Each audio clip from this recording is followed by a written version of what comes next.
नमस्कार दोस्तों, कैसे हैं आप सब लोग। आई होप आप लोग अच्छे होंगे, पढ़ाई भी बेहतर चल रही होगी। तो चलते हैं वर्ल्ड हिस्ट्री की दुनिया में। और आज हम फ्रांस की क्रांति लगभग समाप्त होने वाली है। हमारा फ्रांस की क्रांति का जो चैप्टर है लगभग समाप्त होने वाला है। तो आज का वीडियो होगा और एक कल और वीडियो आपको फ्रांस की क्रांति का मिल जाएगा। इसके बाद पूरा फ्रेंच रिवॉल्यूशन लगभग हर शॉर्ट वीडियो में आपको पूरा का पूरा फ्रेंच रिवॉल्यूशन मैंने बता दिया है। तो कल मैंने बताया आपको कि कैसे नेशनल कन्वेंशन ने गणतंत्र की स्थापना की और लुई 16वें का अंत हुआ। लुई 16वें को फांसी पर गिलोटिन पर कब चढ़ाया गया था? तो लुई 16वें को गिलोटिन पर चढ़ाया गया था 21 जनवरी 1793 को। 21 जनवरी 1793 को फांसी पर चढ़ा दिया गया, यानी गिलोटिन पर चढ़ा दिया गया। ऐसा माना जाता है कि जब लुई 16वें को गिलोटिन पर चढ़ाया गया तो उसके पहले उसने कुछ शब्द कहे थे, उसने अपनी अंतिम इच्छा जाहिर की थी। तो वो ये थे कि फ्रांस चिरंजीवी रहे, फ्रांस अमर रहे। उसने ऐसा नारा दिया था। कुछ विद्वानों का ऐसा मानना है, लेकिन कुछ विद्वान ऐसा नहीं मानते हैं। अब फ्रांस में जो है पूरी तरह से राजतंत्र का अंत हो रहा है। तो सबसे पहले लुई 16वां जब राजा मर जाएगा तो अन्य सहयोगी जो रहेंगे वो तो अपने आप ख़त्म होना शुरू हो जाएंगे। अब फ्रांस की जो सरकार है, नेशनल कन्वेंशन भी जो है दो भागों में बटी। पेरिस कम्यून और दूसरा जो है, एक पेरिस कम्यून की सरकार बन गई और दूसरा कन्वेंशन की सरकार। मतलब दो भागों में फ्रांस में दो सरकारें कार्य करने लगी। जैसे ही लुई 16वां ख़त्म हुआ उसके बाद फ्रांस में दो सरकारें कार्य कर रही हैं। वो हैं पेरिस कम्यून और दूसरा है कन्वेंशन की सरकार। कन्वेंशन की सरकार को संभाल रहे हैं जीरोदिस्त लोग और पेरिस कम्यून को संभाल रहे हैं जैकोबिन का वर्चस्व है। मतलब पेरिस कम्यून में जैकोबिन का वर्चस्व है और कन्वेंशन की सरकार में जो है जीरोदिस्त का वर्चस्व है। दो तरीके से मिलके आपका फ्रांस की सरकार चल रही है। अब क्या हुआ? अब आगे हुआ कि संपूर्ण यूरोप में जहाँ जहाँ राजतंत्र था, चाहे फ्रांस हो, ऑस्ट्रिया हो, इंग्लैंड हो, हॉलैंड हो, सार्डिनिया हो, पुर्तगाल हो, जहाँ जहाँ पे भी राजतंत्र था वहाँ के जितने भी लोग थे, राजा जितने भी राजतंत्र वाले थे, वो सभी एकजुट हो गए। उनको ये महसूस हो गया कि आज अगर फ्रांस में राजतंत्र का अंत हुआ तो अगला नंबर हमारा ही होगा अगर हम नहीं जागे। तो सभी राजतंत्र वाले देशों ने मिलकर फ्रांस पर आक्रमण करने की योजना बनाई और उन्होंने फ्रांस पर आक्रमण भी किया।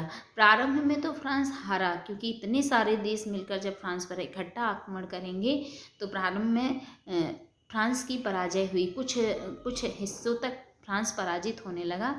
इसके बाद क्या हुआ कि फ्रांस में एक नए रक्षा मंत्री बनाए गए, जो कि जैकोबिन क्लब का एक सदस्य था। मैंने बताया था कार्नो, दांतो, मारा, ये सब जो थे जैकोबिन क्लब के सदस्य थे। उनमें से कार्नो जो है वो फ्रांस का रक्षा मंत्री बनाया गया।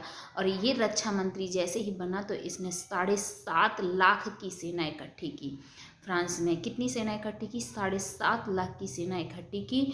और कार्नो ने जो युद्ध किया उसमें बाद में फ्रांस विजयी हुआ। जो कानो के नेतृत्व में जो सेना गई, यानी रक्षा मंत्री जिसने 7.5 लाख सेना गठित की, उसके नेतृत्व में जो सेना गई वो लगभग विजयी हुई बाद में। अब यहाँ से जैसे ही कार्नो को जब विजय मिली और कार्नो को एक जनता का सपोर्ट मिला तो कार्नो ने क्या किया? कार्नो ने नेशनल कन्वेंशन को, चाहे वो कम्यून पेरिस कम्यून हो और चाहे वो कन्वेंशन की सरकार हो, सभी पूरी नेशनल कन्वेंशन को अपने हाथों में ले लिया। और यहीं से फ्रांस में आतंक का शासन चालू हो गया। किसका शासन चालू हुआ? आतंक का शासन। पूछा जाता है कि कब से कब तक फ्रांस में आतंक का शासन रहा था? तो 1793 से लेके 1794 तक, मतलब 28 जुलाई 1794 को फ्रांस में आतंक का शासन माना जाता है। सितंबर 1793 से लेके 1794, जुलाई 1793, जहाँ रोबेस्पियर 28 जुलाई 1794 जहाँ रोबेस्पियर फांसी पर चढ़ता है, उतना शासनकाल जो है फ्रांस में आतंक का शासनकाल माना जाता है, जिसको बोलते हैं वाइट टेरर। क्या बोलते हैं?